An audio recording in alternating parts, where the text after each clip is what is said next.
Why do you think it is important کہ آج کے دور میں جب 500 مسائل اور چل رہے ہیں دنیا کے اندر، تو دین کی بات کیوں کی جائے اور اس کو امپورٹنس کیوں دی جائے دین کی بات؟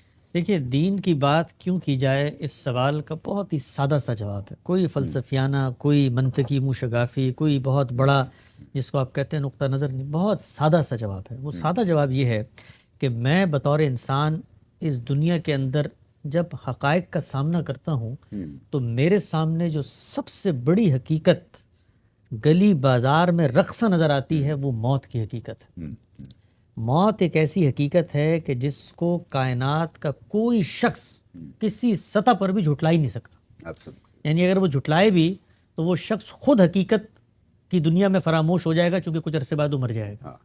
کوئی شخص اس دنیا میں موت کو نہ جھٹلا سکتا ہے، موت کا سامنا کرنے سے انکار کر سکتا ہے، موت کو ٹال سکتا ہے، موت کو شکست دے سکتا ہے، موت سے لڑ سکتا ہے۔ موت اس زندگی کی، اس دنیا کی سب سے بڑی حقیقت ہے۔ اگر موت اس دنیا کی سب سے بڑی حقیقت ہے، میں آپ کو دلچسپ بات بتاؤں، اکثر یہ ہوتا ہے ہم لوگ چونکہ ایک زندگی میں جی رہے ہوتے ہیں، اندازہ نہیں ہوتا موت کے بارے میں۔ بھئی موت ہم یہ سمجھتے ہیں یار ابھی تو ہم جوان ہیں، میری عمر 28 30 32 سال ہوگی، آپ کی عمر 35 36 سال ہوگی، 60 70 سال کا وقت ہے، اس وقت دیکھیں گے 90 سال کا وقت ہو جائے گا۔ اندازہ نہیں ہوتا موت کے بارے میں کہ بھئی موت، مجھے پڑھتے رہتے تھے ہمیشہ ہم لوگ یہ موت کے بارے میں، قرآن بھی پڑھتے ہیں، حدیث میں بھی پڑھتے ہیں، روز پڑھتے ہیں، لیکن کبھی اس طریقے سے اندازہ نہیں ہوا تھا کہ یہ موت کیا چیز ہوتی ہے۔ میں ایک دفعہ کراچی میں اپنے والدین سے ملنے گیا ہوا تھا، ملیشیا سے، عید کا دن تھا، اور عید کی نماز ہم پڑھ کے آئے تو والد صاحب کو فون آیا کہ ہمارے ایک عزیز کا انتقال ہو گیا۔ تو عید کا دن تھا، خوشی مسرت کا دن تھا، ہم نے کہا یہ تو دن بھی ایک طرح سے وہ ہو گیا، اور میں سفر پہ بھی آیا ہوا تھا گھر والوں سے ملنے۔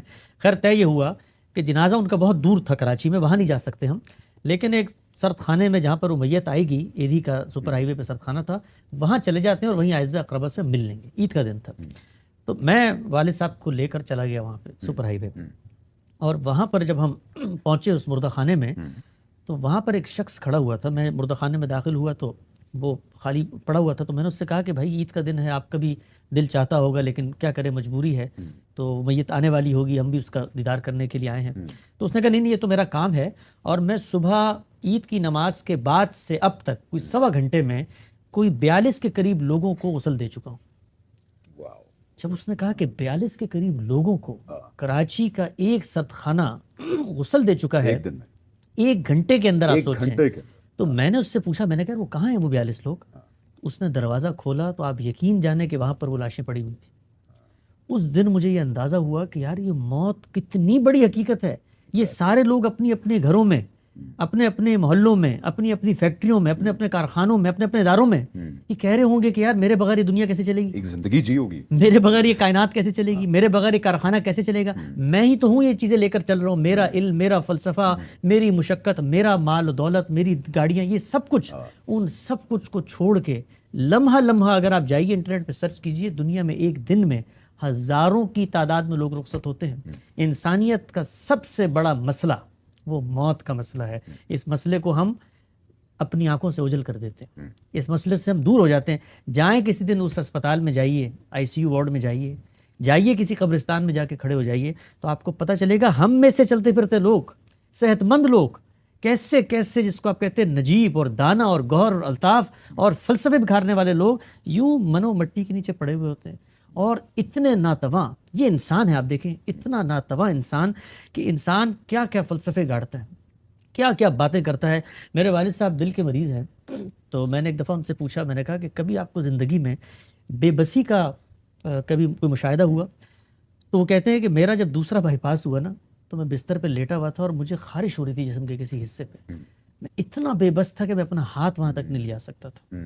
تو انسان کو زندگی میں جو بے بسی کے لمحات آتے ہیں، آپ دیکھیے کبھی ناخن کاٹتے کاٹتے یہاں سے تھوڑا سا ناخن زیادہ کٹ جائے، پورا دن سی کرتے ہوئے انسان گزارتا ہے۔ تو ہم اتنے کمزور، اتنے ناقص، اتنے ناتواں ہیں کہ موت ہمارے دہانے پر روز آوازیں دے رہے۔ ابھی کرونا وائرس آیا، آپ نے دیکھا، یعنی وہ وائرس، وہ دنیا کا علم، اومیکرون آ گیا، وہ دنیا کا جس کو آپ کہتے ہیں تکبر، وہ تباہر، وہ پرائیڈ، ہم انسان، یہ سائنس، یہ کائنات، یہ زندگی، موت کو قابو کر لیا فلاں، ایک بے جان سا جرثومہ ہے، اور انسانیت جو ہے وہ اس کے سامنے مطلب سجدہ ریز ہوئی ہے کہ خدا را جاؤ یہاں سے۔ گھروں میں بند ہو گئے، جیل بنا لی ہم نے. تو زندگی کا سب سے بڑا سبق حقیقت وہ موت ہے. موت کے بعد کیا ہوگا، یہ ہوگا سوال بھی کہ ہے. نہیں ہوگا. ہوگا. مجھے جہاں سے اس کا جواب ملے، کنووں میں اس کا جواب ہو میں غوطہ زنی کروں گا اور وہاں سے اس کا جواب لوں گا. آسمانوں میں ہو میں سیڑھیاں بنا کے چڑھوں گا، میں اس کا جواب لوں گا. مجھے کوئی بتا دے کہ میرے مرنے کے بعد کیا ہوگا، کیا ہوگا میرے ساتھ، میں کہاں جاؤں گا، میں کہاں سے آیا ہوں، میں کیا کروں اس زندگی میں کہ آگے اگر کوئی ایسی صورت ہو امتحان کی تو میں ناکام نہ ہوں. تو مذہب کیا کرتا ہے؟ مذہب کچھ نہیں کرتا مگر آپ کو آپ کی موت کے بعد کامیاب زندگی گزارنے کا نسخہ کیمیا دیتا ہے. وہ نسخہ کیا ہے 2 منٹ میں بتاتا ہوں. وہ نسخہ یہ ہے کہ اس زندگی میں تم امتحان کے لیے بھیجے گئے ہو. جو دین تمہیں دیا گیا ہے اس کی حقیقت کیا ہے؟ اس کی حقیقت ہے عبادت. وما خلقت الجن والانس الا لیعبدون. پیدا ہی اس لیے کیا عبادت. عبادت کیسے کہتے ہیں؟ خشوع، تذلل، انابت، جھکنا. یہی وہ جذبہ ہے جس سے شکر، ذکر، تفویض اور خشیت اور تقوی اور للہیت اس کے جذبات پیدا ہوتے ہیں. ہم خدا کے غلام ہیں اس دنیا میں. غلامی تو دنیا سے خاتمہ ہو چکی ہے، لیکن غلام ہوتا کیا تھا؟ غلام وہ ہوتا تھا کہ جس کے ہاتھ میں کچھ نہیں ہوتا تھا. ہمارے استاد سے پچھلے دنوں کسی نے پوچھا کہ جی کہا جاتا ہے میرا جسم میری مرضی، تو بھائی انہوں نے کہا کہ جب آپ نے اللہ کو مان لیا تو پھر مرضی میری کوئی نہیں ہے، اللہ کی مرضی ہے. تو ہم نے دین کو جب قبول کیا تو دین نے ہمیں بتایا تم خدا کے غلام بن گئے ہو. اب تمہارا اور اس کا رشتہ کیا ہے؟ عبد اور معبود کا. ہم اس کے بندے ہیں.